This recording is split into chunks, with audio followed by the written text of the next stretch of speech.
Hey guys, CJ here with Rift Supremacy. Today I'm going to be covering the Assassin leveling spec. Basically your primary tree is Assassin, your secondary tree is Blade Dancer, and your tertiary tree is Nightblade. What we're looking at here is every 3 levels you will be getting an additional point, so that allows you to bounce back and forth between the Assassin and the Blade Dancer tree.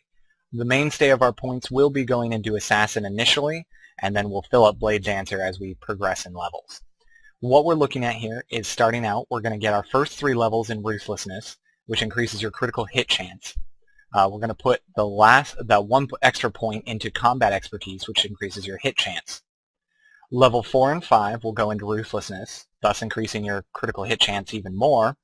And level 6, we're going to put a point into Puncture. We come back over to the Blade Dancer tree for our point there, put another point into Combat Expertise. Then back to the Assassin tree, we're going to pick up Murderous Intent for levels 7 and 8, which are going to increase your physical damage output all across the boards. Level 9, we're going to put a point into Cloak and Dagger, and then come over here to Blade Dancer for our additional point into Combat Expertise. Levels 10 and 11, we're going to finish up with Cloak and Dagger, and then 12, we're going to put 1 point into Silent Footsteps. Come back over to the Blade Dancer tree, put a point into Combat Expertise there, and then head back to the Assassin tree as we're leveling. Right now we're at level 12. We're going to put level 13, finish up Silent Footsteps. Level 14 and 15 are going to be Cruel Vengeance. And then our point into Combat Expertise. Level 16 is going to be Backstab. And then 17 and 18 are going to be Magnify Pain. We come back over to the Blade Dancer tree for our additional point. We're going to put that in Reprisal there.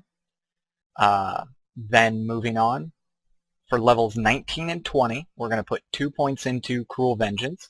And level 21, we're going to come up here for Improved Stealth, which is the best thing in this tree. It makes your stealth last permanently, so that's really good. Our extra point will come over here for Blade and Fury. We'll put it in there. Then levels 22, we're going to put 1 into Foul Play. 23 is going to be Subterfuge, and 24 is going to finish up Subterfuge. We'll come back over to the Blade Dancer tree, put our 1 point in Blade and Fury, and then move on back to the tree here, the Assassin tree. Now in the Assassin tree there's a couple things you could do at this point. I recommend putting the last 25 point into Cruel Vengeance, so we'll do that. 26 and 27 are going to be in Advanced Flanking. And then we come back over to our tree here for our additional point, put a point into in the Blade Dancer tree under Strike Back, and then back over to the Assassin tree for 28, 29, and 30 level, you're going to put the points in Poison Potency. We'll come back to the Blade Dancer tree and finish up Strike Back, and then for level 31, we'll put the point into Slip Away. Now at this point, you've basically maxed out your Assassin tree. If you feel like it, there's other points you could put in here. I honestly don't recommend it. The tree that is set up here is probably one of the quickest and most efficient ways to level via Assassin. So at this point, you can start putting your additional levels and bonus level points into Blade Dancer. What we're looking at now is we're going to put a point into Sprint for level 32.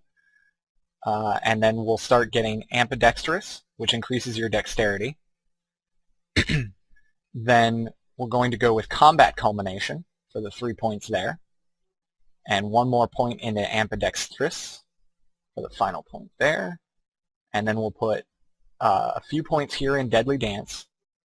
That's a really good skill, basically because instead of using Final Blow, you'll be using Deadly Strike as your finisher, because the Blade Dancer finisher Deadly Strike does more damage than the Final Blow one does.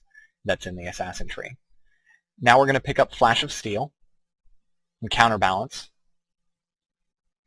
Looking at our points here, we've got quite a bit of solid survivability and damage output.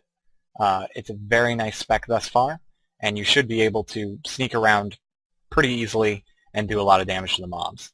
We'll put our 25th point in the Blade Dancer tree into Blade Tempo, and then we're going to pick up Blade Hustle and Vivacity after that. Our 31 point talent in the Blade Dancing tree is Dancing Steel. it's a very, very heavy damage skill if you have more than 2 targets. So if you've got 2, 3, 4, or 5 targets, Dancing Steel is your go-to option. It does a lot of damage. We'll come back down for our 32nd point into Disengage. Disengage, basically anytime you parry or block, or I'm sorry, parry or dodge, you have this skill, which is a reactive ability, which will allow you to stun the opponent for 4 seconds. Very solid skill, very nice. Our last 3 points we're going to put into Blazing Fury in the Nightblade tree.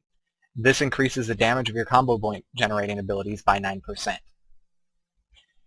This basically will level you very quickly through 1 to 50 if you follow the tree exactly how I laid it out.